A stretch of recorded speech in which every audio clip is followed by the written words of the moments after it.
Codd's rules.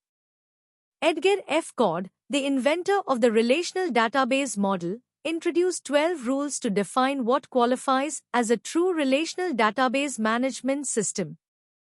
These rules ensure data consistency, integrity, and flexibility in database systems.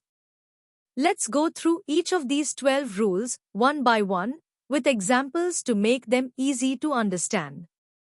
Rule 0, the foundation rule. For a system to be considered relational, it must manage databases using its relational capabilities alone. This means that a relational database must follow all other rules to qualify as an RDBMS.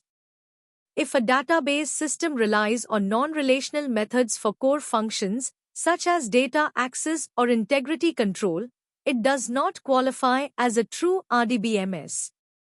For example, a relational database should use SQL queries for data retrieval, not custom file handling techniques. Rule 1, the information rule. All information in the database must be represented in a single logical structure, tables, or relations. This rule states that everything, including user data and metadata, must be stored in tables with rows and columns. There should be no separate storage structures outside tables, such as proprietary file formats. For relational approach, a list of employees is stored in an employee table with columns. In non-relational approach, employee details are stored in a custom file system without structured tables. Rule 2, guaranteed access rule. Every individual data item or value should be uniquely accessible using a combination of table name, primary key, and column name. Every piece of data must be identifiable and retrievable using a structured query rather than relying on physical storage location. For example, to retrieve an employee's name with ID 101, you should be able to use a query instead of searching through files manually. Rule 3, systematic treatment of null values. The database must allow null values to represent missing or unknown information, and nulls must be treated consistently. Null should be used only for missing, unknown, or inapplicable data. Null should not be treated as a normal value. For example, a student's middle name can be null if they don't have one. A null value should not be considered equal to an empty string. Rule 4, dynamic online catalog. Metadata, or schema information, must be stored in tables and be accessible using standard relational query language. The database structure, like table names, column types, indexes, should be queryable just like normal data. This ensures that users can retrieve information about the database itself using queries. Now, let's talk about one of the most important aspects of relational databases, Rule 5, the Comprehensive Data Sublanguage Rule. This rule ensures that an RDBMS provides a full-fledged language to work with data efficiently. A true relational database must support at least one language that allows users to define, manipulate, and control data. This language should provide a complete set of commands for everything from creating tables to modifying records and managing security permissions. In most relational databases, this language is SQL, Structured Query Language. SQL is divided into three main categories, each serving a different purpose.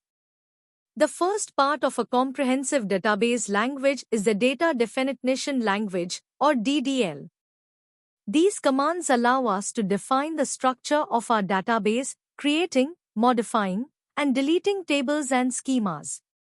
Once the structure is in place, we need a way to add, update, and delete data. That's where the data manipulation language comes in. This part of SQL lets us insert records, update existing data, and remove unwanted entries. The last part of a comprehensive database language is Data Control Language, which focuses on security and access control. It allows administrators to grant and revoke permissions so that only authorized users can access or modify the database. Rule 6. The View Updating Rule. In a relational database, we often use views, which are virtual tables created from queries. But what happens when we try to update a view? That's what this rule addresses. A relational database must allow updates to views, and any changes made to a view should be reflected in the underlying base table. In other words, if you modify data through a view, it should update the actual table it's based on. Rule 7. High-level insert, update, and delete. This rule ensures that a relational database supports set-based operations for modifying data, not just one row at a time. Instead of updating records one by one, an RDBMS should allow bulk updates, inserts, and deletes in a single query. For example, if we need to give all marketing employees a 10% raise, we should be able to do this.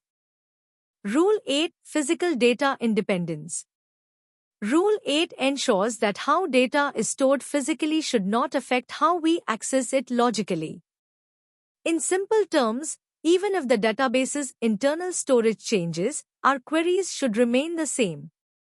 This rule ensures flexibility and stability, so developers and users don't need to worry about physical storage details, they just focus on writing queries. Rule 9. Logical data independence. Rule 9 ensures that changes to the database structure don't break existing queries or applications.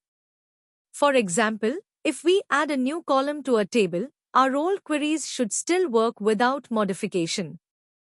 This allows databases to evolve without disrupting applications that rely on them. This rule keeps databases flexible and future-proof, ensuring smooth upgrades and maintenance. Rule 10. Integrity independence. Rule 10 ensures that data integrity rules are enforced by the database, not just by applications. By keeping integrity rules within the database, we prevent errors and maintain data accuracy across all systems. Rule 11. Distribution independence. Rule 11 ensures that a database works the same way, whether data is stored in one place or across multiple servers. In a distributed database, users should be able to query data seamlessly, without worrying about where it is stored. Whether the data is split between different cities or cloud servers, the experience remains consistent. This rule makes databases scalable and location independent, ensuring smooth access no matter where the data resides. Rule 12. Non-subversion rule. Rule 12 ensures that relational integrity constraints cannot be bypassed using low-level access methods. For example, if a database enforces a unique email constraint, users shouldn't be able to insert duplicates using external scripts or system loopholes. The database must strictly enforce rules, regardless of how data is entered. This rule protects data integrity and security, ensuring that all modifications follow the defined constraints. A fun way of remembering all the 12 rules, use the acronym FAST, UV, BP, LID, N. Or the full form, Fast Access systematically tracks unique views by protecting logical integrity distributed non-bypassable data.